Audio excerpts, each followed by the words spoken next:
In this class, we'll study about the pre-pollination and post-pollination development. That is, pollen grain का जो development होता है pollination के पहले यानी कि माइक्रोस्पोरेंजियम यानी कि पॉलन सैक के अंदर, और जो उसका डेवलपमेंट होता है पॉलिनेशन के बाद यानी कि अपने कंपैटिबल स्टिग्मा पे गिरने के बाद जो पॉलन ग्रेन में चेंजेस आते हैं उसे कहते हैं पोस्ट पॉलिनेशन डेवलपमेंट। और जो एंथर से बर्स्ट होने से पहले जो पॉलन ग्रेन में चेंजेस आते हैं उसे हम कहते हैं प्री पॉलिनेशन डेवलपमेंट। तो पॉलन ग्रेन जो होता है वो आगे चल के मेल गैमेटोफाइट फॉर्म करता है। सो पॉलन ग्रेन इज इमेच्योर और young male gametophyte. So we will study the microgametogenesis or development of male gametophyte, that is how pollen grain will transform itself from a normal pollen grain which has normal a generative cell to how it develops two male gametes। यानी कि gametogenesis यहाँ जो होगा यानी कि pollen grain के अंदर जो पॉलन ट्यूब जो बनेंगे उसकी वजह से जो उसमें जो मेल गैमीट बनेगा उसकी स्टडी हमें इस क्लास में करनी है। So we will study the माइक्रोगैमेटोजेनेसिस।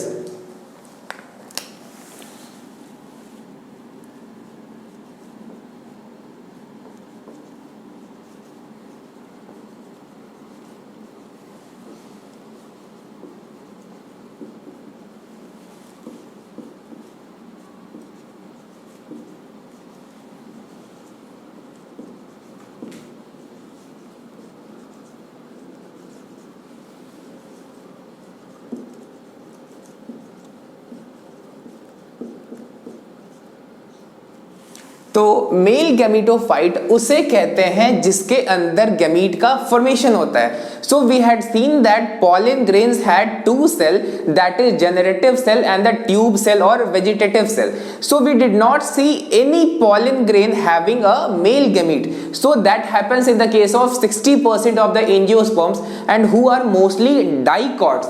So in that case we have to study how those generative cell and the vegetative cell will undergo transformation and what will happen in them before the pollination and what will happen after the pollination. So in this case we will first understand what are the pre-pollination developments. So in the first case we will study the pre-pollination developments.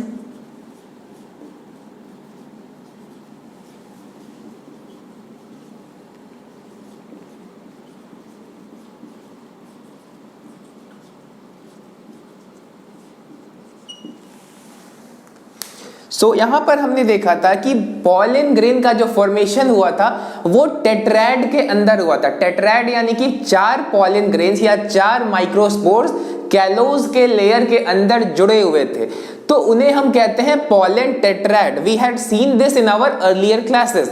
तो वहां पर वो जो 4 टेट्रैड था यानी कि एक टेट्रैड में 4 पॉलन ग्रेन था, उनमें से किसी एक पॉलन ग्रेन को हम लेके स्टडी कर सकते हैं या एक माइक्रोस्पोर को लेके स्टडी कर सकते हैं। तो उस माइक्रोस्पोर में हमने देखा था कि एक सेल का था वो, उसके अंदर एक सेंट्रली प्लेस्ड न्यूक्लियस था। तो वो सारे इवेंट्स हमें यहाँ देखने हैं।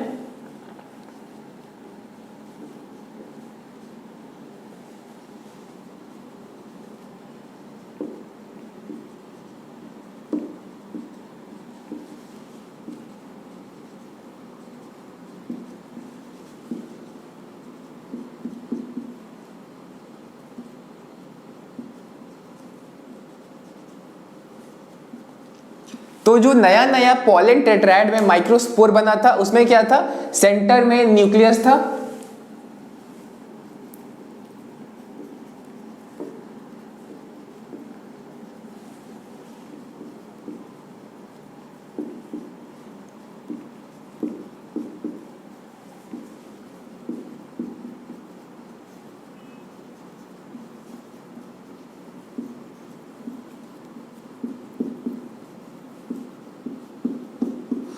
तो जब सेंटर में न्यूक्लियस था लेकिन साइटोप्लाज्म के मेन पोर्शन पर अगर बड़े बड़े वैक्यूल्स डेवलप हो जाएंगे तो न्यूक्लियस तो डिस्प्लेस हो जाएगा ना, nucleus will be displaced to the periphery of the cell.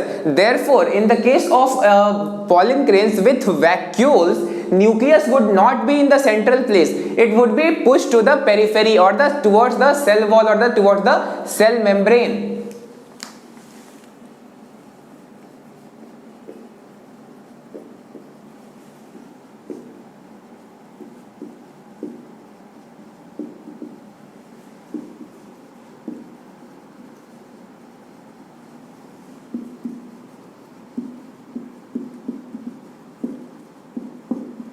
तो जो न्यूक्लियस था उस पे माइटोसिस कब हुआ? जब न्यूक्लियस जो था वो पुश हो गया पेरिफेरी में, यानी कि जब न्यूक्लियस सेंटर में था वहां पर उसमें कोई माइटोसिस नहीं हुआ। जब न्यूक्लियस पुश हो गया पेरिफेरी में तो वहां पर माइटोसिस हो गया, जिससे कि दो सेल बनेंगे, टू सेल्स आर फॉर्म्ड।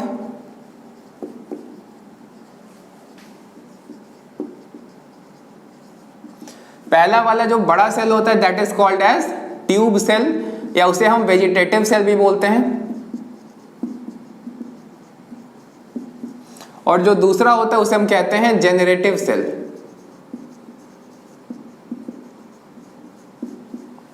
तो इन दोनों सेल्स का फॉर्मेशन हुआ, माइटोसिस हुआ, माइटोसिस से दो सेल्स बने, एक ट्यूब सेल और जेनरेटिव सेल।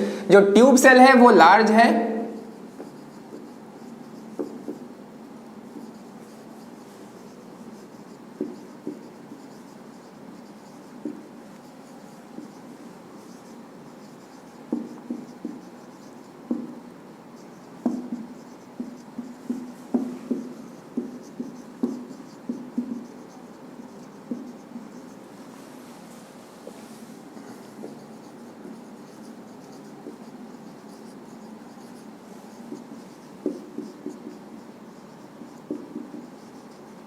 तो ये जो पहला सेल था दैट इज ट्यूब सेल या वेजिटेटिव सेल, उसका साइज बड़ा होता है as compare to generative cell, और उसके अंदर बहुत सारे फूड स्टोर है, स्टार्च है, प्रोटीन्स हैं और अनसैचुरेटेड फैटी एसिड्स हैं। और आपको पता होगा 11th क्लास में बायोमोलिक्यूल चैप्टर से कि फैटी एसिड जो होते हैं वो लिपिड्स का एक कैटेगरी होता है, फैटी फैट्स और फैटी एसिड्स, ऑयल्स, तो ये सारे लिपिड्स के कैटेगरीज होते हैं। तो पॉलन ग्रेन में रेडिएशन डैमेज से जो पॉलन ग्रेन बचता है इन्हीं फैटी एसिड्स की वजह से बचता है या लिपिड्स के लेयर की वजह से बचता है। तो पॉलन ग्रेन पर जनरली रेडिएशन का उतना असर नहीं होता है। आप सोचो कि पॉलन ग्रेन के अंदर जो न्यूक्लियस है, जो जनरेटिव सेल का न्यूक्लियस है, वो आगे चल के मेल गैमीट बनाएगा। मेल गैमीट में अगर म्यूटेशन होगा तो जो सीड बनेगा फर्टिलाइजेशन के बाद उसमें भी म्यूटेशन हो जाएगा। हमें म्यूटेशन पढ़ना है जेनेटिक्स वाले चैप्टर में। तो म्यूटेशंस जनरली हार्मफुल होते हैं या लीथल होते हैं। तो म्यूटेशन से बचाने के लिए पॉलन ग्रेन के पास क्या है? लिपिड्स, यानी कि फैटी एसिड्स हैं उसके पास। तो वो फैटी एसिड्स जो है पॉलन ग्रेन को बचाएंगे रेडिएशन से। अब जो जनरेटिव सेल है वो काफी छोटा है,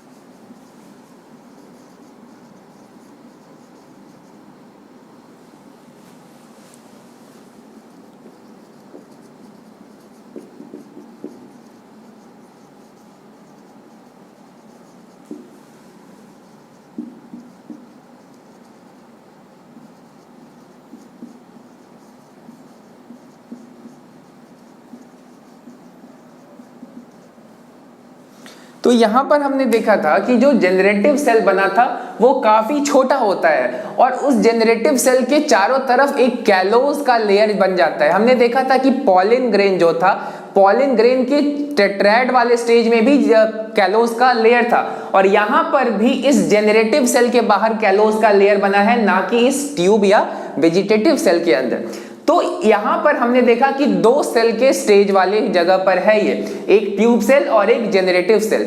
तो यहां पर इसी स्टेज में एंथर से ये निकलता है, यानी कि जब एंथर रप्चर कर रहा है तो उस समय पे पॉलन ग्रेन यही दो सेल स्टेज पर होता है।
तो यहां पर जब एंथर से पॉलन ग्रेन रिलीज होगा एंथर के रप्चर होने से, तो वहां पर पॉलन ग्रेन दो सेल स्टेज पे है, और वो दो सेल कौन है, एक ट्यूब सेल और ये जेनरेटिव सेल। ये किसमें होता है, ओवर 60% ऑफ द एंजियोस्पर्म।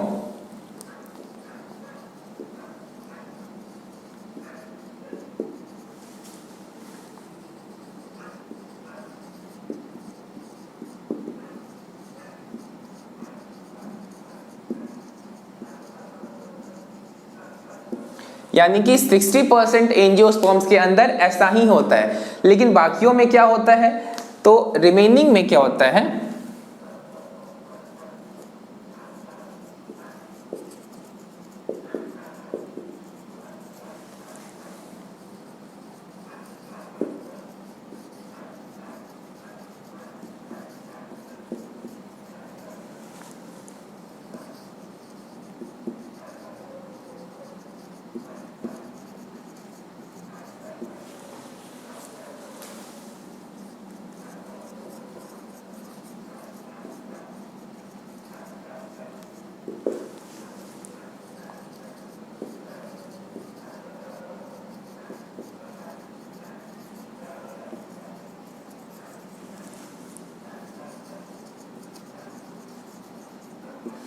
तो 60% एंजियोस्पर्म्स में क्या हो रहा है कि जो पॉलन ग्रेन का रिलीज हुआ है वो दो सेल के स्टेज पे हुआ है, यानी कि एक ट्यूब सेल और एक जेनरेटिव सेल।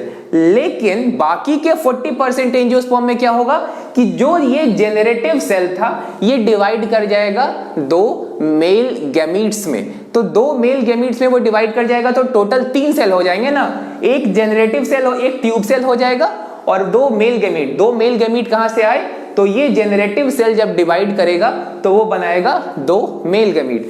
तो जनरली इस यही होता है हमारा प्री पॉलिनेशन डेवलपमेंट, यानी कि पॉलिनेशन से पहले जब एंथर से पॉलन ग्रेन चलेगा या एंथर से पॉलन ग्रेन रिलीज होगा तो वहां पर पॉलन ग्रेन इसी स्टेज पर होता है। Now we will see this with the help of a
तो यहाँ पर जो हमने पढ़ा अभी, जो थ्योरेटिकल, उसी का यही डायग्रामेटिक रिप्रेजेंटेशन है।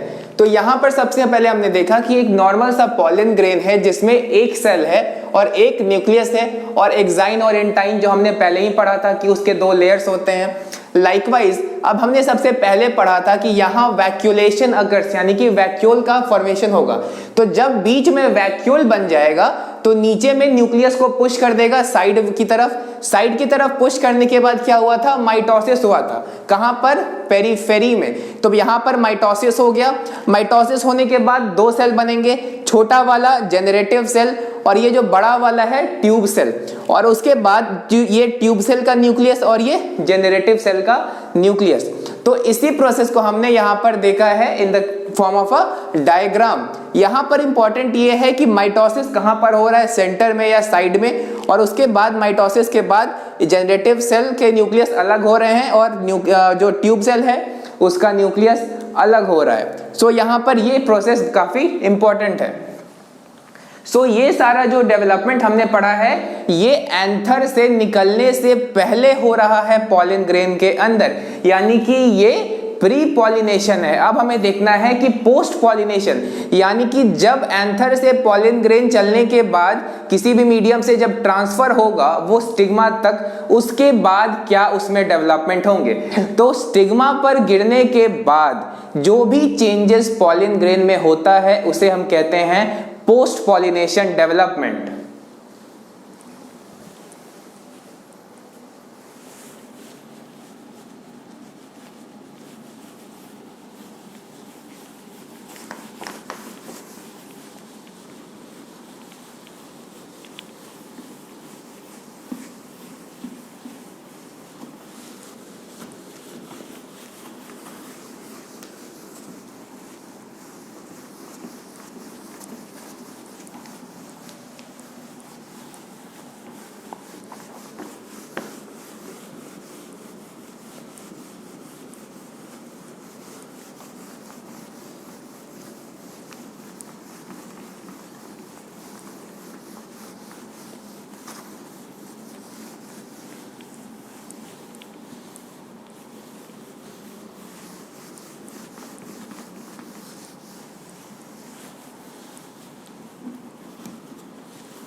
तो अब हम पढ़ेंगे पोस्ट पॉलिनेशन डेवलपमेंट।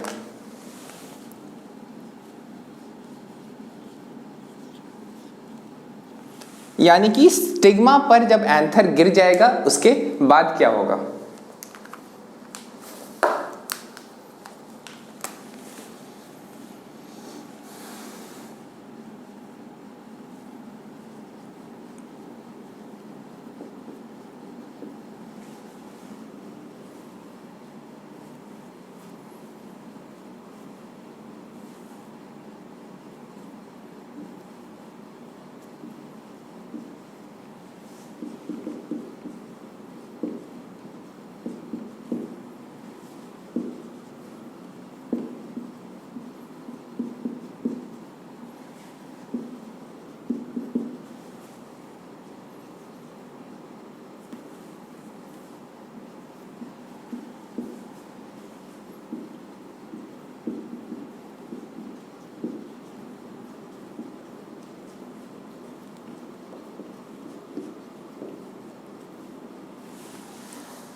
तो यहां पर जब कंपैटिबल स्टिग्मा पर आएगा पॉलन ग्रेन, कंपैटिबल स्टिग्मा का मतलब होता है सेम स्पीशीज का जो पॉलन ग्रेन है वो सेम स्पीशीज के स्टिग्मा पर गिरा है। जैसे अगर गुआवा के स्टिग्मा पे मैंगो का पॉलन ग्रेन आएगा तो वो जर्मिनेट नहीं करेगा या फिर वो एब्जॉर्ब मॉइस्चर नहीं करेगा, स्टिग्मा उसे रिजेक्ट कर देगा। लेकिन अगर कंपैटिबल स्टिग्मा होगा तो वहां पे स्टिग्मा उसे एक्सेप्ट करेगा और एक्सेप्ट करने के बाद स्टिग्मा पे वो मॉइस्चर एब्जॉर्ब करने लगेगा।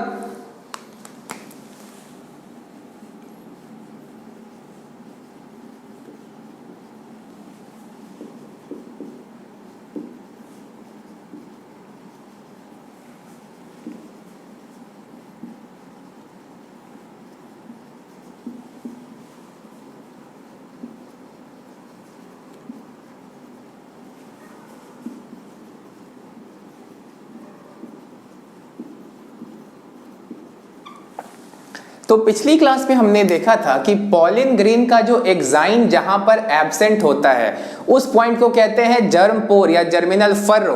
तो जर्म पोर या जर्मिनल फर्रो से क्या बाहर आएगा? ट्यूब सेल, ना कि जेनरेटिव सेल। ये हमें ध्यान में रखना है। तो ये दूसरा इवेंट हो गया जो कि स्टिग्मा पर गिरने के बाद हुआ। नाउ इसकी वजह से क्या फॉर्मेशन होगा? पॉलिन ट्यूब का फॉर्मेशन होगा।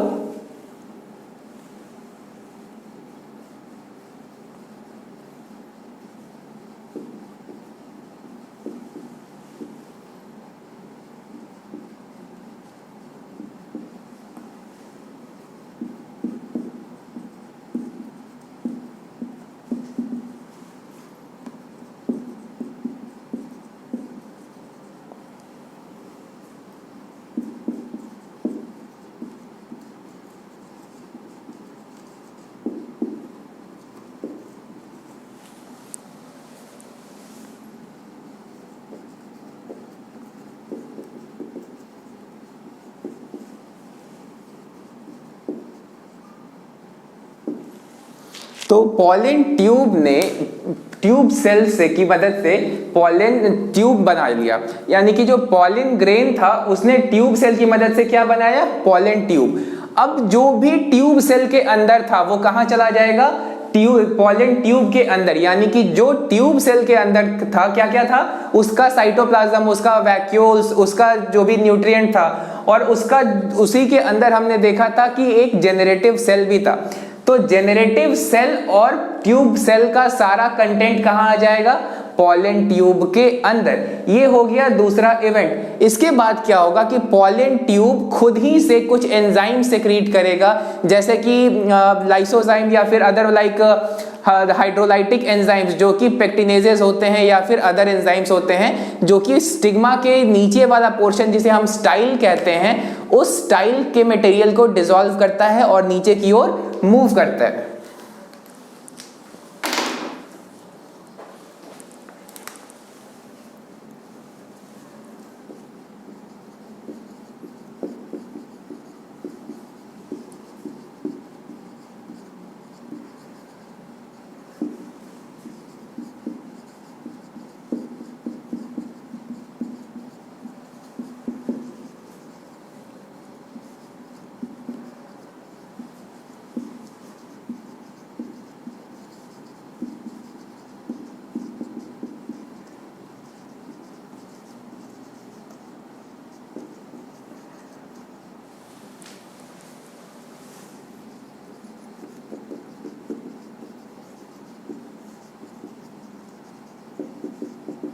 तो यहां पर पॉलिन ट्यूब ने क्या किया? इसने हाइड्रोलाइटिक एंजाइम सिक्रीट किया। और हाइड्रोलाइटिक एंजाइम्स क्या करेंगे? जिसमें कुछ भी अलग अलग हाइड्रोलाइटिक एंजाइम्स होते हैं, जैसे अमाइलेजेस हो सकते हैं, और भी अलग हाइड्रोलाइटिक एंजाइम्स होते हैं जैसे कि पेक्टिनेज। तो ये क्या करेंगे कि स्टिग्मा के नीचे वाला जो स्टाइल है उसे डिसॉल्व करेंगे और उसी की मदद से ये नीचे की ओर मूव करेंगे। और दूसरी बात कि हाइड्रोलाइटिक एंजाइम्स की मदद से जो स्टाइल के अंदर न्यूट्रिशियस मटेरियल होगा उसे पॉलिन ट्यूब एब्जॉर्ब करते जाएगा। तो पॉलिन ट्यूब एंजाइम भी सिक्रीट कर रहा है और न्यूट्रिशन भी एब्जॉर्ब कर रहा है। तो इसके बेसिस पर हम ये कह सकते हैं कि जो पॉलिन ट्यूब है वो एब्जॉर्प्टिव भी है और वो सिक्रीटरी भी है। Therefore,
तो ऊपर हमने देखा था कि पॉलन ट्यूब के अंदर कौन आ गया था, जेनरेटिव सेल।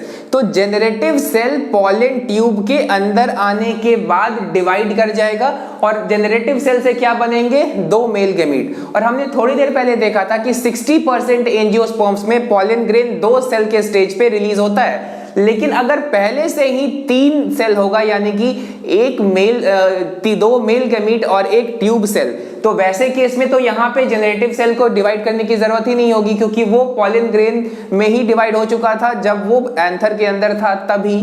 तो यहाँ पर हम उस 60% वाले केसेस की बात कर रहे हैं। तो ये जो पॉलन ट्यूब है जिसके अंदर 2 मेल गैमीट है, इसे कहते हैं मैच्योर मेल गैमीटोफाइट।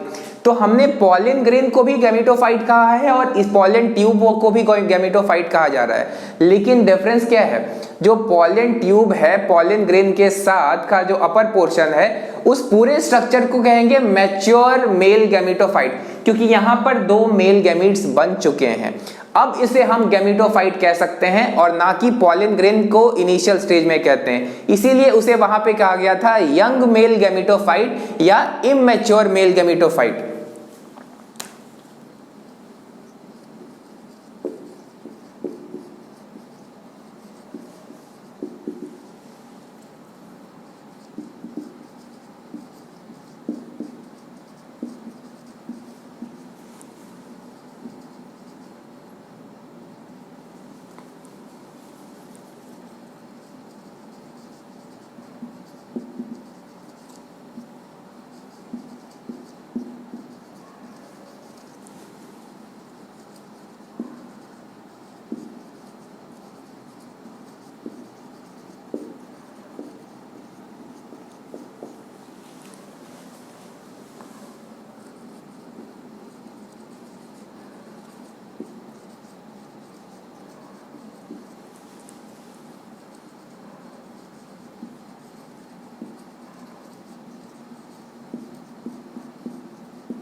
तो स्टार्टिंग में हमने इस टॉपिक का नाम दिया था माइक्रोगैमीटोजेनेसिस या डेवलपमेंट ऑफ मेल गैमीटोफाइट। तो अब बन गया ना मैच्योर मेल गैमीटोफाइट, तो इसी का फॉर्मेशन हमने पढ़ना था इस टॉपिक में। तो यहां पर हमने पढ़ लिया है मैच्योर मेल गैमीटोफाइट, और इसे हमने कहा था माइक्रोगैमीट। माइक्रोगैमीट का मतलब क्या होता है, मेल गैमीट। तो प्लांट्स के केस में मेल गैमीट्स पॉलन ग्रेन के अंदर बनते हैं, तो यहां हमने माइक्रोगैमीट्स का फॉर्मेशन भी देख लिया, यानी कि माइक्रोगैमीटोजेनेसिस भी देख लिया। तो ये दोनों टॉपिक्स को हमें साथ में पढ़ने हैं। तो यहां पर हमने देख लिया है कि जो स्टिग्मा पर पॉलन ग्रेन गिरा, फिर स्टिग्मा से मॉइस्चर एब्जॉर्ब किया पॉलन ग्रेन ने, फिर पॉलन ग्रेन के पॉलन ट्यूब का फॉर्मेशन हुआ।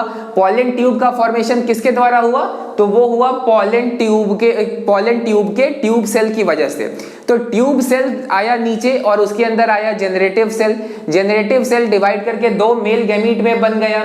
उसके बाद वो आ जाएगा नीचे ओव्यूल के टिप तक। तो ओव्यूल के टिप के बारे में हमें लेटर स्टडी करना है, बट इस चीज को हम फिर से एक डायग्राम की मदद से समझेंगे।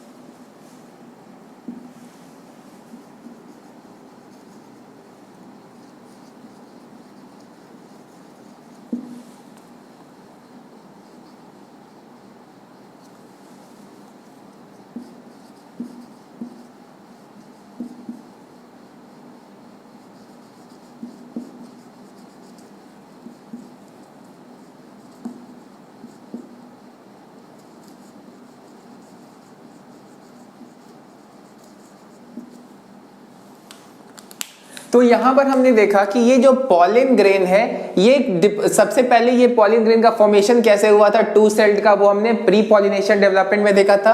अब ये पॉलन ग्रेन स्टिग्मा पे डिपॉजिट जब हो जाएगा तो उसके अंदर क्या होगा, एब्जॉर्प्शन होगा मॉइस्चर का। तो मॉइस्चर एब्जॉर्ब करके ये जो बाहर वाला सेल था, वो हमने पिछले डायग्राम में देखा था कि ये जो बड़ा वाला सेल है उसे कहते हैं वेजिटेटिव सेल या ट्यूब सेल। तो वो ट्यूब सेल बाहर आया है। कहां से आया है? तो जर्म पोर से बाहर आया है। जर्म पोर कहां है? जहां पर एक्साइन एब्सेंट है। तो जो बाहर वाला रेडिश लेयर है दैट इज द एक्साइन। तो वो जहां एब्सेंट है वहां से बाहर आया है ट्यूब सेल। फिर वो बाहर आके ट्यूब सेल का न्यूक्लियस आगे आया है, यानी कि ये जो ट्यूब सेल का न्यूक्लियस है ये जनरेटिव सेल के न्यूक्लियस से आगे रहेगा। सो आगे आगे ट्यूब सेल न्यूक्लियस है और उसके पीछे पीछे जनरेटिव सेल है। अब ये जनरेटिव सेल डिवाइड करके दो मेल गैमीट का फॉर्मेशन कर देता है इन द पॉलन ट्यूब, यानी कि ये जनरेटिव सेल अगर पहले से डिवाइडेड नहीं है तो ये फॉर्मेशन कर देगा मेल गैमीट का यहाँ पर।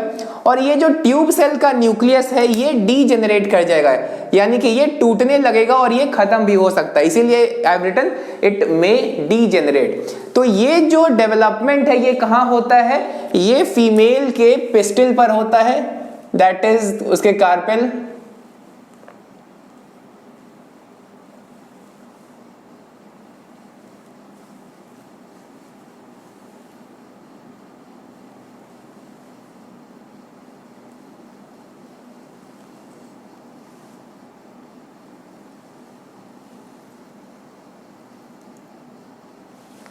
तो यहाँ जो हमारा पॉलन ग्रेन का डेवलपमेंट हुआ था ये बेसिकली कहाँ हो रहा है? तो सबसे पहले यहाँ पर हमारा पॉलन ग्रेन डिपॉजिट हुआ होगा, फिर पॉलन ग्रेन से इसका पॉलन ट्यूब का फॉर्मेशन हुआ होगा, फिर वो पॉलन ट्यूब इसके अंदर आएगा, पॉलन ट्यूब फिर यहाँ से ऐसे ट्रेवल करेगा एंड लाइकवाइज पॉलन ट्यूब का जो लेंथ है वो धीरे धीरे बढ़ता ही जाएगा और ये बढ़ते बढ़ते अल्टीमेटली इसके अंदर में होता है ओव्यूल, ओवरी के अंदर में होता है। हम ये स्ट्रक्चर पढ़ने वाले हैं थोड़ी देर बाद, उसे कहते हैं ओव्यूल। तो इसी ओव्यूल के अंदर उस पॉलन ट्यूब को पहुंचना है। So this pollen tube will grow and ultimately reach here.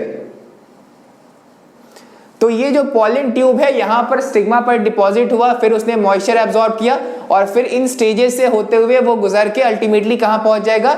ये वाला जो अंदर वाला स्ट्रक्चर है जिसे कहते हैं ओव्यूल, तो यहां पर वो अल्टीमेटली पहुंच जाएगा। So this is what is post pollination development, यानी कि स्टिग्मा पर गिरने के बाद पॉलन ग्रेन का इस स्टेज से ऐसा बन जाना, यानी कि स्टिग्मा से लेकर के ओव्यूल तक पहुंच जाना, हम कहते हैं पोस्ट पॉलिनेशन डेवलपमेंट। तो this part is called stigma, this is the style, this is the ovule and this is the ovary.